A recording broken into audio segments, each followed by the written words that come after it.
नमस्कार मित्रों, स्वागत करती हूँ आप सभी का आपके अपने YouTube channel smart study classes 77 पर। मित्रों, कैसे हैं आप सभी और परीक्षा की तैयारी कैसे चल रही है। आशा है कि बहुत अच्छे तरीके से आप लोग पढ़ाई कर रहे होंगे। हमने स्पेशली टारगेट किया है आपके छत्तीसगढ़ पुलिस सब इंस्पेक्टर की परीक्षा को, जो कि 6 नवंबर को होने वाली है। तो आप लगातार तैयारी के साथ हमारे चैनल पर बने रहिए। अन्य विषयों की क्लासेस भी चलाई जा रही हैं, आप उसे निरंतर देखते रहिए।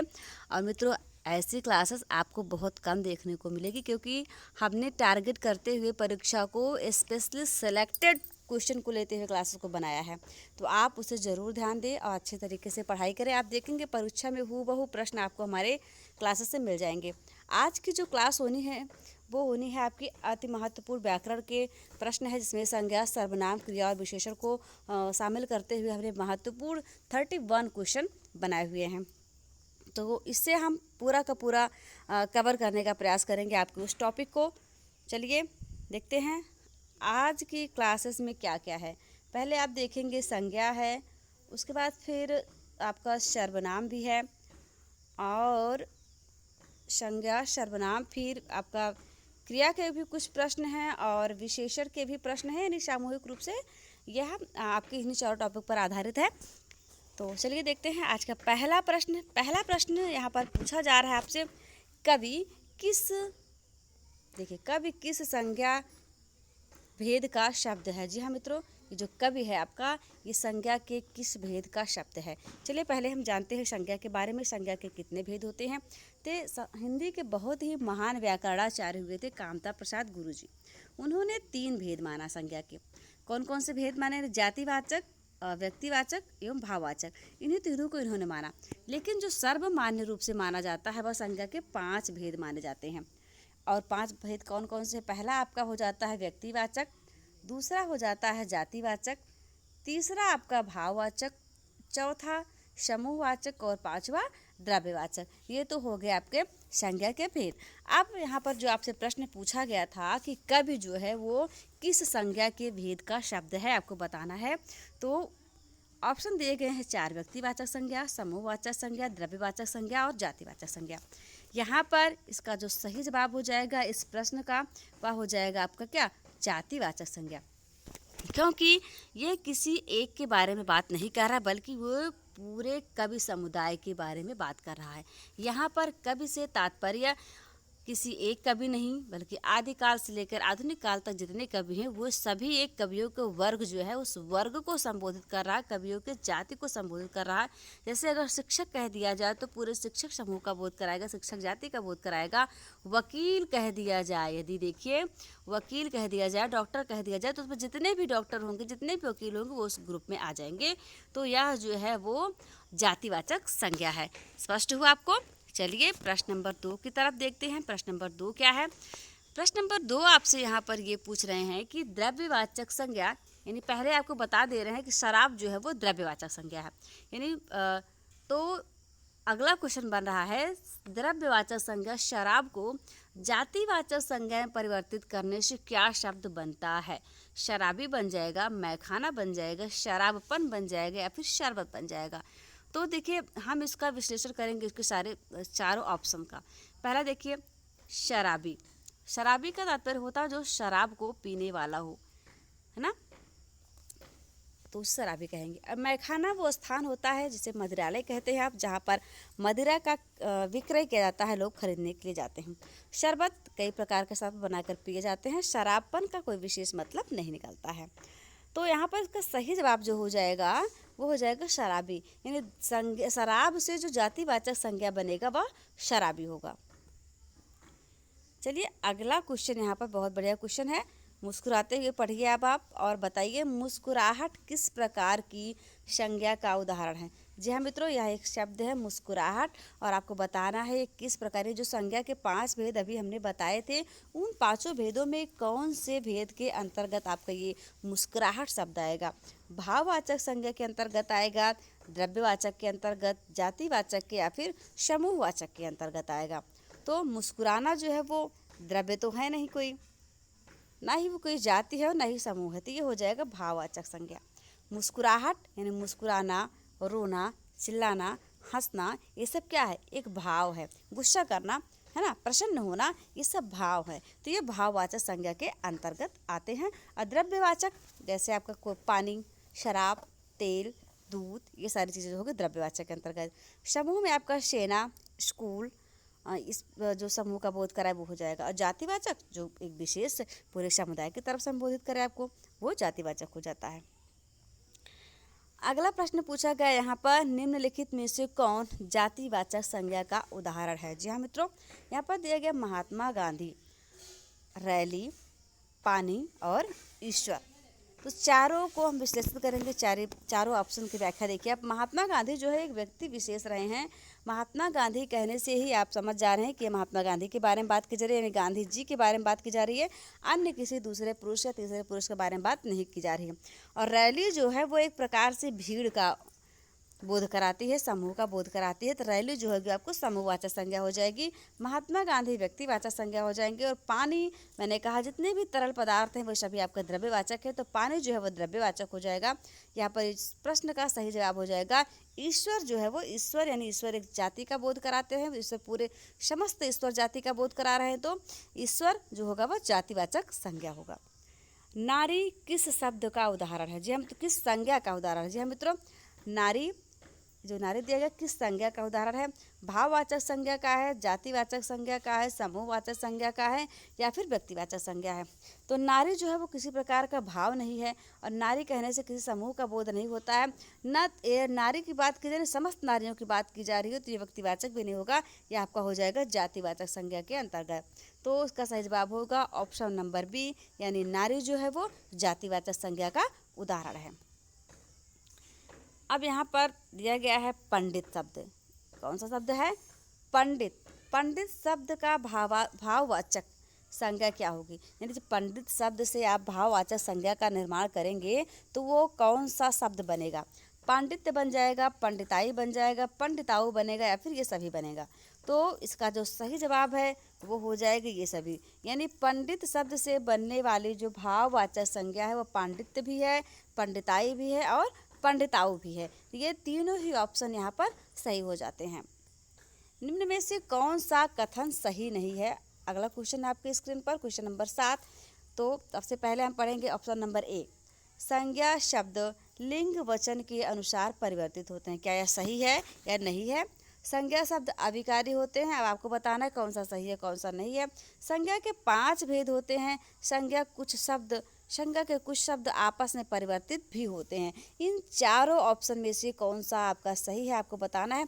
और हाँ मित्रों, प्रश्न को पढ़ते वक्त विशेष ध्यान देना है, कौन सा, जैसे पूछा सही है या नहीं है, यहाँ पे पूछा जा रहा है सही नहीं है, तो नहीं और है इस पर विशेष फोकस करना है। प्रायः गलतियाँ हो जाती हैं, तो ऐसा ना होने पाए, कम से कम 2 बार तो आप प्रश्न को पढ़िए ही। तो इसका सही जवाब हो जाएगा संज्ञा शब्द जो है वो अविकारी है। संज्ञा शब्द मित्रों अविकारी नहीं होता है, या विकारी शब्द होता है, क्योंकि संज्ञा में परिवर्तन होते हैं लिंग वचन और कारक के अनुसार। बाकी तीनों ऑप्शन जो है वो सही हैं। चलिए आप बताइए, सर्वनाम के भेदों की संख्या कितनी है? जी हाँ मित्रों, सर्वनाम के भेदों की संख्या कितनी है?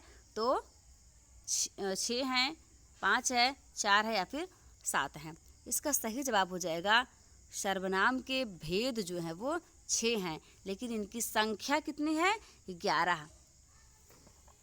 आप थोड़ा सा कंफ्यूज हो रहे होंगे, कंफ्यूज नहीं होइए, हम आपको स्पष्ट कर देंगे इसको, किसी भी प्रकार कोई कंफ्यूजन नहीं रहेगा। जैसे आपका जो हो जाता है इसमें सर्वनाम के 6 भेद सबसे पहला स्पष्ट होते हैं। 6 भेद कौन कौन से हैं? पहला तो आपका हो जाएगा पुरुषवाचक। अब पुरुषवाचक में 3 भेद हैं, क्योंकि पुरुष 3 होते हैं, उत्तम, मध्यम और अन्य, तो पुरुषवाचक हो जाएगा। दूसरा आपका निजवाचक, तीसरा हो जाएगा निश्चितवाचक, निश्चयवाचक, और चौथा हो जाएगा अनिश्चयवाचक, पांचवा हो जाएगा आपका संबंधवाचक, और छठा प्रश्नवाचक सर्वनाम। ये सर्वनाम के 6 भेद हो गए, लेकिन इनकी संख्या 11 है। वह कैसे? क्योंकि जैसे देखिए, जो इसको शब्द जो है, जैसे हो गया मैं, है ना, मैं और हम, ये दोनों एक ही हैं, ये उत्तम पुरुष में सर्वनाम के अंतर्गत आते हैं। उसके बाद आपका हो जाएगा आप, यह, वह, कोई, कुछ, जो, सो, क्या, कौन, इस प्रकार जो है इनकी संख्या जो है वो 11 है। और सर्वनाम के भेद जो आप देख रहे हैं कि 6 होते हैं। मैं किस प्रकार का सर्वनाम है? जी हाँ मित्रों, अभी यदि आपने इसके पहले की व्याख्या को अच्छे तरीके से सुना होगा तो इस प्रश्न का जवाब आप अच्छे से दे पाएंगे कि यहाँ पर जो मैं दिया गया वो किस प्रकार का सर्वनाम है। निजवाचक सर्वनाम है, पुरुषवाचक सर्वनाम है, निश्चयवाचक है या फिर अनिश्चयवाचक है। तो इस प्रश्न का सही जवाब हो जाएगा आपका पुरुषवाचक सर्वनाम। क्यों? क्योंकि यह बताया, अभी मैंने आपको बताया था मैं और हम ये उत्तम पुरुषवाचक सर्वनाम के अंतर्गत आते हैं। तू, तुम और आप मध्यम पुरुषवाचक सर्वनाम के अंतर्गत आता है। यह और वह जो है वह अन्य पुरुष के अंतर्गत आता है। स्पष्ट हुआ आपको? सर्वनाम में कोई कन्फ्यूजन नहीं होना चाहिए। मैं आपको प्रत्येक बिंदु अच्छे तरीके से समझाने का प्रयास कर रही हूँ। आप आजकल कहाँ हैं? क्या एक वाक्य दिया गया है, इस वाक्य में आप जो है ये आप में कौन सा सर्वनाम है आपको बताना है। निजवाचक सर्वनाम है, पुरुषवाचक सर्वनाम है, प्रश्नवाचक है या फिर अनिश्चयवाचक है। तो यहाँ पर कन्फ्यूजन होगा। क्यों? मैं आपको बता रही हूँ। फिलहाल इस प्रश्न का जवाब होगा पुरुषवाचक। पुरुषवाचक मैंने आपको बता दिया, तू, तुम और आप ये मध्यम पुरुषवाचक जो सर्वनाम है। लेकिन एक आप का इस्तेमाल होता है निजवाचक के लिए। निजवाचक में सिर्फ आप शब्द आता है, लेकिन वह यूज किस में होगा? सेल्फ के रूप में। जब उसकी व्याख्या की जाए, यानी जो सेल्फ के लिए कहा जाए, कुछ स्वयं के लिए कहा जाए, जैसे मैं आप ही चली जाऊंगी, मैं अपने आप खा लूँगी, मैं अपने आप यह कार्य कर लूँगी, यानी जहाँ पर सेल्फ की तरफ इंडिकेशन हो, स्वयं की तरफ संबोधित करे स्वयं को, वहाँ पर आपका निजवाचक आप जो है वो निजवाचक हो जाएगा। और जहाँ पर आप जो है वो दूसरों के लिए कहा जाए, किसी आदर सूचक शब्द होता है ना, आप इंग्लिश में तो यू कहते हैं आप, तो यू, जहाँ पर यू का बोध हो वहाँ पर आप समझिए पुरुषवाचक होगा, और जहाँ सेल्फ के लिए बोध हो आप, वहाँ पर होगा आपका निजवाचक सर्वनाम। दोनों में यही अंतर है। आप समझ लीजिए, पुरुषवाचक यानी दूसरों के लिए कहा जा रहा है, और निजवाचक में आप अपने लिए प्रयुक्त किया जा रहा है। जो और सो दिए गए हैं, ये जो, सो किस प्रकार का सर्वनाम है? निजवाचक सर्वनाम है, पुरुषवाचक सर्वनाम है, प्रश्नवाचक सर्वनाम या फिर संबंधवाचक सर्वनाम है। तो इस प्रश्न का सही जवाब होगा संबंधवाचक। क्यों? क्योंकि ये दोनों शब्द जो है संबंध बना रहे। कैसे?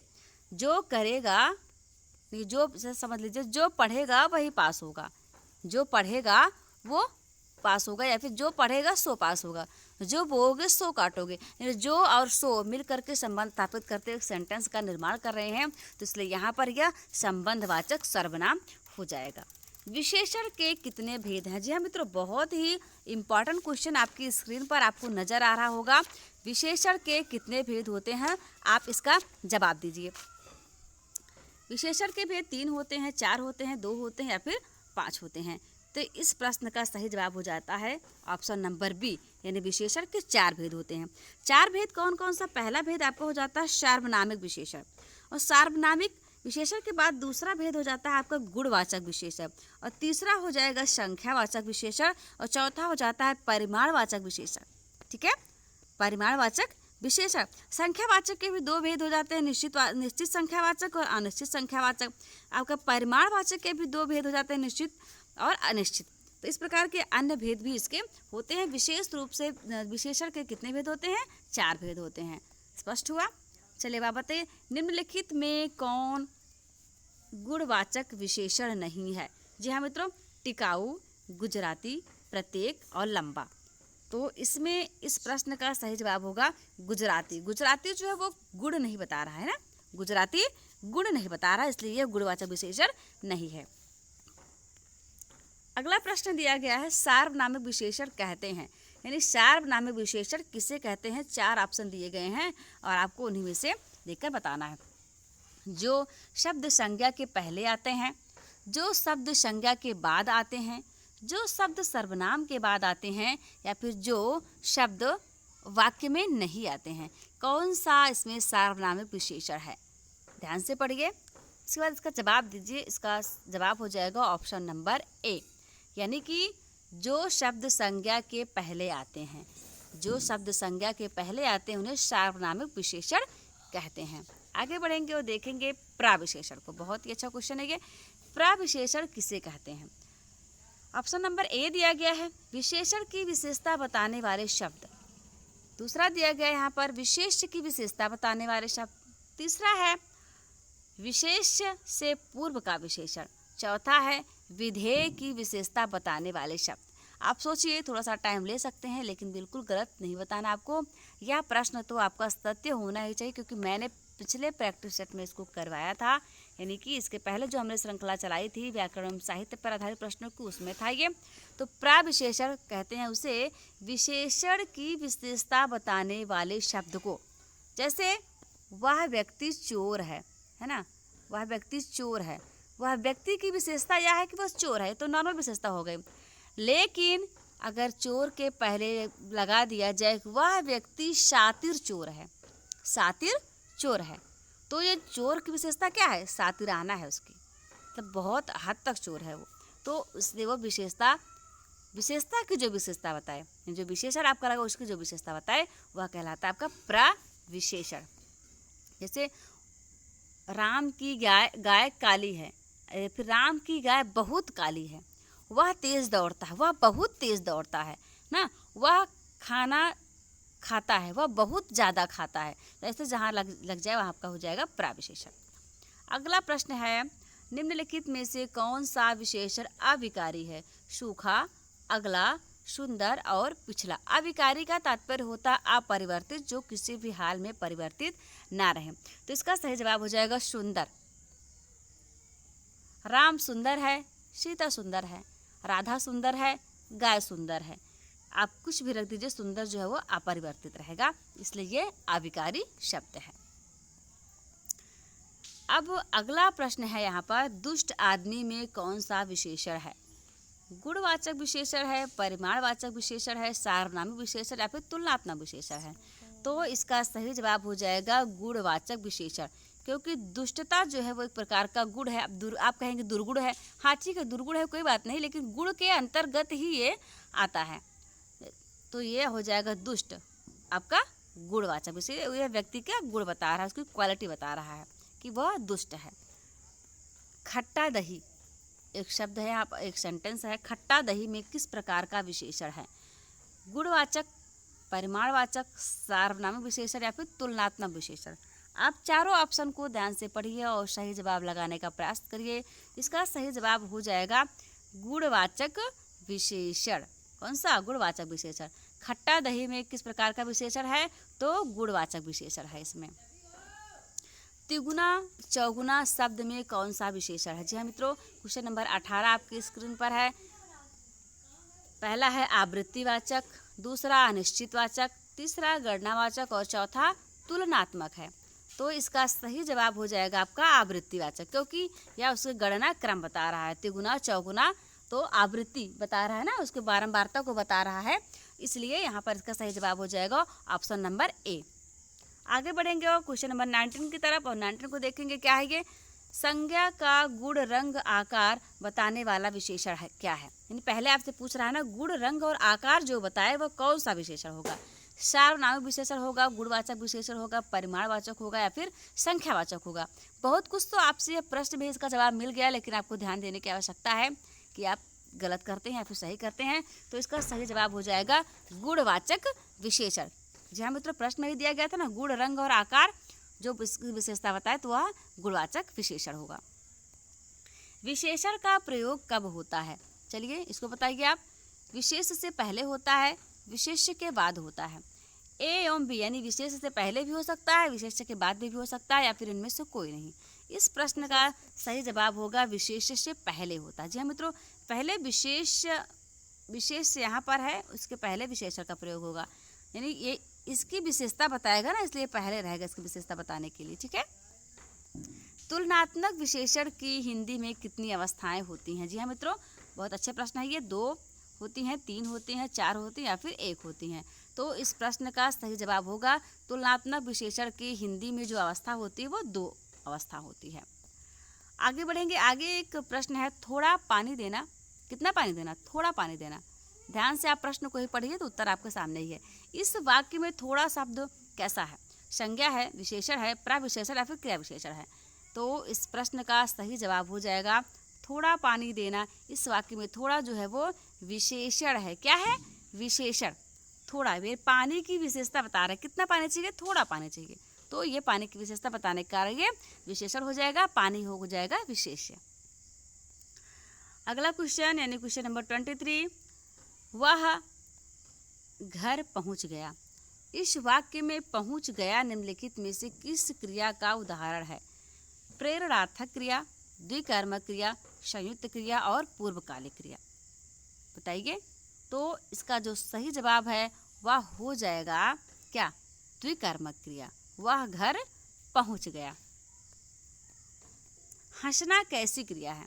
हंसना, बताइए, इसका जवाब दीजिए। प्रेरणार्थक क्रिया है, द्विकर्मक क्रिया है, संयुक्त क्रिया है या फिर पूर्वकालिक क्रिया है? तो इसका सही जवाब हो जाएगा कि हंसना जो है वो संयुक्त क्रिया है। कौन सी क्रिया है? संयुक्त क्रिया है। प्रेरणार्थक क्रिया उसे कहते हैं जब किसी कार्य को किसी दूसरे व्यक्ति द्वारा करवाया जाए, जैसे वह किताब पढ़वाता है, वह भोजन बनवाती है। यहाँ पर कार्य किसी और के द्वारा करवाया जा रहा है, खुद नहीं किया जा रहा है। ठीक है, इस प्रश्न का सही जवाब हो जाएगा संयुक्त क्रिया। हंसना कैसी क्रिया है? संयुक्त क्रिया है। अब आप बताइए निम्नलिखित में से कौन सी सकर्मक क्रिया है? ऑप्शन नंबर ए दिया गया है आना, बी है जाना, सी लेना और डी मरना। तो इसमें सही जवाब आपका हो जाएगा लेना। लेना जो है वो सकर्मक क्रिया है। कौन सी क्रिया है? सकर्मक क्रिया है। शेष अकर्मक क्रिया है। निम्नलिखित में से कौन सी अकर्मक क्रिया है? जी हाँ मित्रों, अकर्मक क्रिया कौन सी है? खाना, पीना, उठाना या फिर आना। तो अकर्मक क्रिया जो है वो आना, ये जो आना है वो अकर्मक क्रिया है। क्वेश्चन नंबर 27, धीरे धीरे हम आखिरी प्रश्नों की तरफ बढ़ रहे हैं और आशा है कि आपको क्लास बहुत अच्छी लग रही होगी। तो अगर अच्छी लग रही है तो लाइक कर दीजिए क्लास को और शेयर भी कर दीजिए। चलिए आगे बढ़ेंगे हम। अर्थ की दृष्टि से क्रिया विशेषण के कितने भेद होते हैं? जी हाँ मित्रों, क्रिया विशेषण के कितने भेद होते हैं? 1 भेद होते हैं, 5 भेद होते हैं, 3 भेद होते हैं या फिर 2 भेद होते हैं? तो इस प्रश्न का सही जवाब हो जाता है क्रिया विशेषण के 2 भेद होते हैं। कितने भेद होते हैं? 2 भेद होते हैं। जब क्रिया का प्रधान, ये देखिए, जब क्रिया का प्रधान कर्ता होता है तो कौन सा वाच्य होता है? जी हाँ मित्रों, ध्यान से पढ़िए। प्रश्न को आप जब पढ़ रहे हैं तो आपको उसका उत्तर ऑटोमेटिकली मिल जा रहा है, लेकिन आप ध्यान नहीं देंगे तो गलती कर देंगे। कर्ता प्रधान है तो कर्मवाच्य होगा, कर्तृवाच्य होगा, भाववाच्य होगा या फिर इनमें से कोई नहीं होगा। मित्रों, वाच्य जो होता है वो 3 प्रकार के होते हैं। कितने प्रकार के? 3 प्रकार के होते हैं। कर्तृवाच्य, कर्मवाच्य और भाववाच्य। जिस वाक्य में कर्ता की प्रधानता होती वहाँ पर कर्तृवाच्य होता है, और जिस वाक्य में कर्म की प्रधानता होती है वहाँ पर कर्मवाच्य होता है। जिस वाक्य में भाववाच्य की प्रधानता होती है वहाँ पर भाववाच्य होता है। तो इस सेंटेंस में यानी आपसे पूछा जा रहा है कि जब क्रिया का प्रधान कर्ता होता है तो कौन सा वाच्य है होगा? तो वहाँ पर आपका सही जवाब हो जाता है कर्तृवाच्य। कर्तृवाच्य, कर्तृ का मतलब होता है कर्ता या फिर कार्य करने वाला। वह दिन रात पढ़ता रहता है। एक सेंटेंस है, वह दिन रात पढ़ता रहता है। इस वाक्य में किस प्रकार का क्रिया विशेषण है? संयोजक क्रिया विशेषण, स्थानीय क्रिया विशेषण, संयुक्त क्रिया विशेषण, अनुबद्ध क्रिया विशेषण। तो इस प्रश्न का सही जवाब हो जाएगा क्या? ऑप्शन नंबर सी, यानी कि संयुक्त क्रिया विशेषण। वह दिन रात पढ़ता रहता है, इस वाक्य में आपका संयुक्त क्रिया विशेषण है। आगे बहुत ही अच्छा क्वेश्चन है। कौन सा? उससे पढ़ा ही नहीं जाता। क्या नहीं किया जाता? पढ़ा ही नहीं जाता। इस वाक्य में वाच्य का कौन सा रूप प्रयुक्त होता है? अभी मैंने आपको बताया था वाच्य 3 होते हैं, भाववाच्य, कर्तृवाच्य और कर्मवाच्य। तो आपको बताना है इसका जवाब, सही जवाब क्या होगा? तो इसमें भाववाच्य होगा। मित्रों, आप थोड़ा सा पहचान इसको कर लीजिए अपने आप से। जैसे उससे पढ़ा नहीं जाता, मुझसे खाया नहीं जाता, उससे चला नहीं जाता, इस प्रकार जहाँ से आ जाए नहीं जाता मतलब असमर्थता व्यक्त की जाए किसी कार्य को करने में, वहाँ पर भाववाच्य हो जाता है। ठीक है। कौन आ रहा है? एक वाक्य है, कौन आ रहा है। कौन आ रहा है में जो कौन है आपका, ये कौन किस प्रकार का सर्वनाम है? निजवाचक सर्वनाम है, पुरुषवाचक सर्वनाम है, प्रश्नवाचक सर्वनाम है या फिर अनिश्चयवाचक सर्वनाम? अभी हमने आपको बताया था पहला दूसरा प्रश्न रहा होगा, उसमें हमने आपको बताया था सर्वनाम के भेद और उनकी संख्या। तो उसी आधार पर आपको जवाब देना है। तो यहाँ पर जो कौन है वो अनिश्चयवाचक है ना, निश्चित नहीं हो रहा ना कौन है, प्रश्न में ही पूछ रहा है कौन, तो ये अनिश्चयवाचक सर्वनाम के अंतर्गत आता है। यह रहे आज के महत्वपूर्ण 31 क्वेश्चन। और कैसे लगी आपको क्लास, आप ज़रूर बताएं। साथ ही साथ मेरा आपसे कहना है कि आप लगातार बने रहें और निरंतर अभ्यास करते रहें। एक बार आप किसी क्लास को देख लेंगे तो आपको ज़रूरी नहीं है कि सारे क्लास के सारे तथ्य आपको याद हो जाएं। और परीक्षा में आपको ये मायने नहीं रखता कि आपने कितनी किताबें पढ़ी या कितनी क्लासेस देखी, आपसे ये मायने रखता है कि आपको कितना याद है। जितना याद रहेगा वही आपके काम का है, बाकी सब बेकार है। कोई मतलब नहीं कि आपने पूरा इतिहास, भूगोल, अर्थशास्त्र या फिर पूरी हिंदी खंगाल डाली, आपने कांता प्रसाद गुरु को पढ़ लिया, वासुदेव नंदन को पढ़ लिया, कोई मतलब नहीं जब तक आपको कुछ याद नहीं है। तो आप ज़्यादा से ज़्यादा जो भी पढ़ें उसको याद करने का प्रयास करें। याद करने के लिए सिर्फ एक ही ट्रिक है कि आप उसे बार बार रिवीजन करें। अधिकतर लोगों की समस्या होती मुझे याद नहीं होता, मुझे याद नहीं होता। तो एक बार में किसी को याद नहीं होता, आपको बार बार लगातार निरंतर अभ्यास की आवश्यकता होगी, तभी आपको कोई चीज़ याद हो पाएगी, चाहे जो भी हो। ठीक है, तो आप लगातार बने रहे हमारे साथ। बहुत बहुत धन्यवाद आपका। मिलती हूँ आपसे एक अगली शानदार क्लास के साथ। तब तक आप लोग स्वस्थ रहिए, मस्त रहिए, अपना और अपनों का ख्याल रखिए, हंसते रहिए, मुस्कुराते रहिए। नमस्कार, जय हिंद, जय भारत।